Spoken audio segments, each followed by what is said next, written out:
మనం జీవితంలో ఏదైనా సాధించాలనుకున్నప్పుడు మనల్ని నిరుత్సాహపరిచే మాటలు, పరిస్థితులు మన ముందుకు వస్తాయి.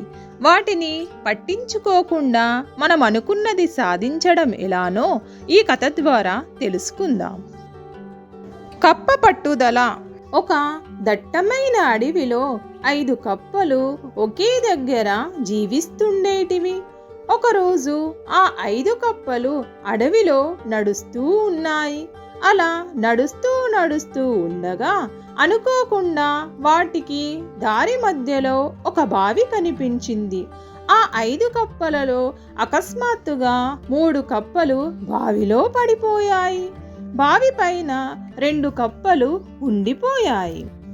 3 కప్పలు బావిలో పడిపోయాక ఆ 3 కప్పలు బావి నుండి ఎలా బయటపడాలో ఆలోచించసాగాయి. ఆ 3 కప్పలు బావి నుండి బయటపడడానికి చాలా ప్రయత్నించాయి. కానీ ఆ బావి చాలా లోతుగా ఉంది. ఆ బావి నుండి బయటపడడం అంత సాధ్యమైన పని కాదు. బావి బయట ఉన్న 2 కప్పలు బావి లోపల పడిపోయిన 3 కప్పలు చేసే ప్రయత్నాలను గమనించాయి.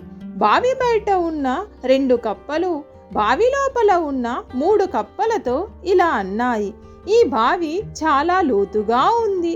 మీరు ఎప్పటికీ ఈ బావి నుండి బయటకు రాలేరు. మీరు వృధాగా ప్రయత్నం చేస్తున్నారు అని అన్నాయి. బావి బయట ఉన్న 2 కప్పలు చెప్పిన మాటలు బావి లోపల ఉన్న 3 కప్పలు విన్నాయి. ఆ మాటలు విన్న బావి లోపల ఉన్న 3 కప్పలలో ఒక కప్ప ఇలా అన్నది: పైన ఉన్న కప్పలు నిజమే చెబుతున్నాయి. ఈ బావి చాలా లోతుగా ఉంది. మనము ఈ బావి నుండి బయటపడలేము అని అన్నది. ఆ కప్ప కొద్దిసేపు పైకి రావడానికి ప్రయత్నం చేసి పైకి రాలేక ఓటమిని అంగీకరించింది. ఆ కప్ప బావిలో ఒక ప్రదేశం చూసుకొని అక్కడే కూర్చుండిపోయింది. మిగిలిన 2 కప్పలు మళ్ళీ పైకి ఎక్కడానికి ప్రయత్నం చేస్తున్నాయి. బావి బయట ఉన్న కప్పలు 2 బావి లోపల ఉన్న మిగిలిన 2 కప్పలతో ఇలా అన్నాయి: మీరు పైకి రావడానికి ఏదైతే ప్రయత్నం చేస్తున్నారో అది అంతా వృధా ప్రయాస. మీరు ఈ బావి నుండి ఎప్పటికీ బయటకు రాలేరు. మీరు ఇప్పటి నుండి పూర్తి జీవితం బావిలోనే జీవించాల్సి ఉంటుంది అని అన్నాయి. బావి బయట ఉన్న కప్పలు మాట్లాడిన మాటలు విన్న బావి లోపల ఉన్న మిగిలిన 2 కప్పలలో ఒక కప్ప మళ్ళీ ఇలా అంటుంది: బావి బయట ఉన్న కప్పలు చెప్పిన మాటలు నిజమే.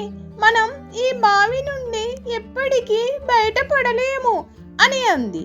ఆ కప్ప కూడా ఓటమిని అంగీకరించి ఒక ప్రదేశంను చూసుకొని అక్కడ కూర్చుండిపోయింది.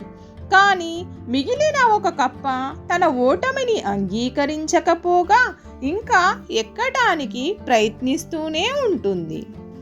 ఆ కప్ప ప్రయత్నాన్ని చూసిన బావి పైన ఉన్న 2 కప్పలు ఆ కప్పతో ఇలా అన్నాయి: ఏయ్, నీకు వినపడడం లేదా? నీతో పాటు బావిలో పడిన మిగిలిన కప్పలు ఓటమిని ఒప్పుకొని ఒక ప్రదేశంలో కూర్చున్నాయి.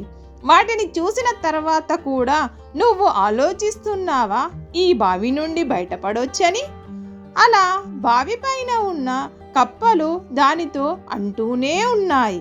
కానీ బావి లోపల నుండి బయటకు రావడానికి ప్రయత్నం చేస్తున్న కప్ప మాత్రము పైన ఉన్న కప్పలు అంటున్న మాటలను పట్టించుకోలేదు. అది నిరంతరం ప్రయత్నం చేస్తూనే ఉంది. అలా ఆ కప్ప ప్రయత్నం చేస్తూ అది బావి నుండి బయటపడింది. బావి నుండి బయటకు వచ్చిన కప్పను చూసి బావి లోపల మరియు బావి బయట ఉన్న కప్పలు ఆశ్చర్యపోయాయి. ఈ కప్ప అసలు ఎలా బయటకు రాగలిగింది అని ఆలోచించసాగాయి. నిజానికి ఆ కప్ప చెవిటిది. దానికి బావి పైన ఉన్న కప్పలు చెప్పిన మాటలు వినపడలేదు. మనం జీవితంలో ఏదైనా సాధించాలనుకున్నప్పుడు చాలామంది మనల్ని వెనుకకు లాగటానికి ప్రయత్నిస్తారు. ఎన్నో నిరుత్సాహపరిచే మాటలు మాట్లాడుతుంటారు. కానీ మనం జీవితంలో ఏదైనా సాధించాలని నిర్ణయించుకున్నప్పుడు మీరు చెవిటివారుగా ఉండాలి. వారి మాటలు పట్టించుకోవద్దు. అలా పట్టించుకోకపోతే మనం ఎలాంటి విజయాలనైనా సాధించవచ్చు. మీకు ఈ కథ నచ్చినట్లయితే లైక్ చేయండి, మీ ఫ్రెండ్స్కి షేర్ చేయండి. మరిన్ని కథల కోసం కథా సమయాన్ని సబ్స్క్రైబ్ చేయండి.